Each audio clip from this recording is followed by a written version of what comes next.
Hello, my name is Hassan Rahim. I'm going to present our work on experimental and analytical study of the hyperelastic behavior of hydrogel under unconfined compression. The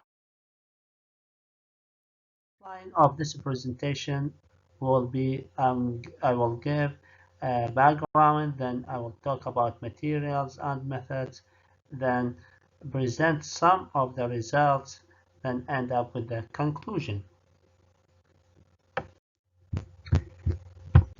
Let, let us start off with the background. What is the hydrogel first?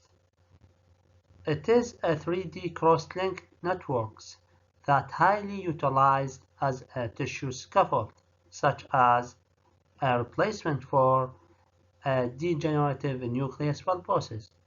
The picture on the right side shows the intervertebral disc. The intervertebral disc consists of two regions, as shown in this picture. The outer region is the annulus fibrosus, where the central part of the intervertebral disc is the nucleus pulposus.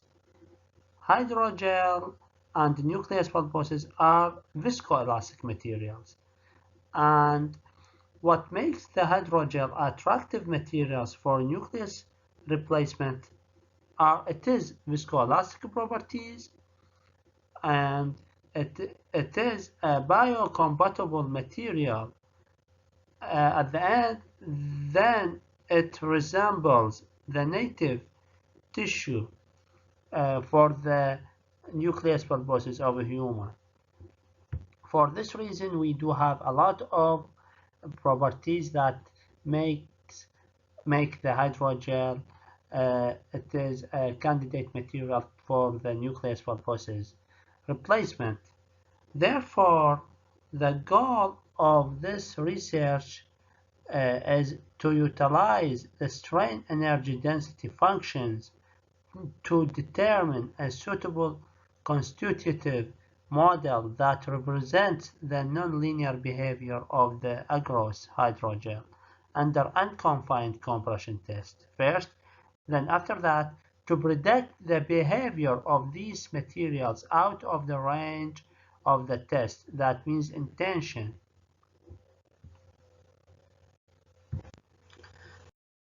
The strain energy function here, W, it is the general form of the strain energy function, where the C sub ijk are material parameters that describe the shear behavior of the material, and I is the three strain invariants, where the lambda is the extension ratio.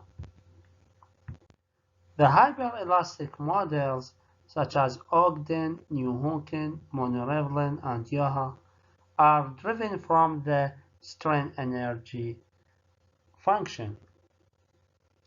In materials and methods section, first, this picture shows the steps of making hydrogel from the left to right. First, the agarose powder was dissolved in a heated deionized water at 80 C. Then we do have the pre-made mold as a final product of this experiment. We will get the cylindrical shape, a disc with a cylindrical shape with 25 diameter and 4 millimeter height, as shown in this picture. And we do have 5 samples for each test. This is for agarose A2, that means 2 weight percent of agarose. For experimental setup in this slide here, an unconfined axial compression test was performed with the loading rate 1 millimeter per minute, as shown in this picture, the top picture, using a universal machine instrument. And for then after this experiment, we recorded the stress strain data. For the finite element analysis, the simulation of the FEA simulation models parameters were obtained from the abacus using abacus after the test data. From this one, we get the parameters for each model, Ogden, Newhonkin, and Monirevlin and Yoha models. Here, I will present some results from our research. First, this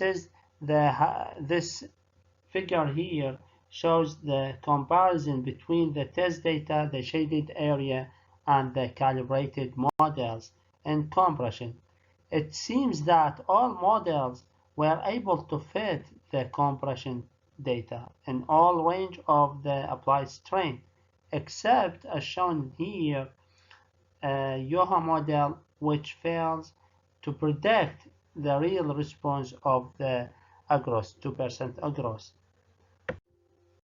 Here, this table provides the hyperelastic parameters of 8 to 8% agross and compression, and all of these data, we get these data from the output of abacus. This slide to validate the predicted tension results from the fitting process for each model. This figure illustrates the pairwise comparison between the predicted response of FEA and the data we had from the strain energy density function, both in tension. I'm providing only Ogden model for the time process, like to take the consideration, the time concentration here. It seems that at low strain, less than 10%, as shown in this figure, the model predicts the same behavior for A2. However, at strain value larger than 10%, FEA results exhibited stiffer behavior than models using the strain energy density function, but it is still within the range of the experimental data. And as a conclusion, the unconfined compression test was sufficient to obtain the material response, that means the coefficients for the hyperelastic models. In compression state, all models were able to capture the mechanical behavior of the hydrogel, except, as we saw from the result, Yoha model fails to capture the response, the real response, and showed unrealistic behavior within the range of the loading conditions. The strain energy density function was capable to predict the material response out of the test range. As we saw, it was able to capture the real behavior of the material out of the range in tension here. The prediction behavior of the hydrogel in tension showed a good agreement with those of FEA results for all models. The hyperelastic models such as Ogden, Newhonkin, Monirevlin, and Yoha models can be employed in future for other synthetic polymer materials in biomedical applications such as nucleus pulposus replacement. Thank you very much for your attention.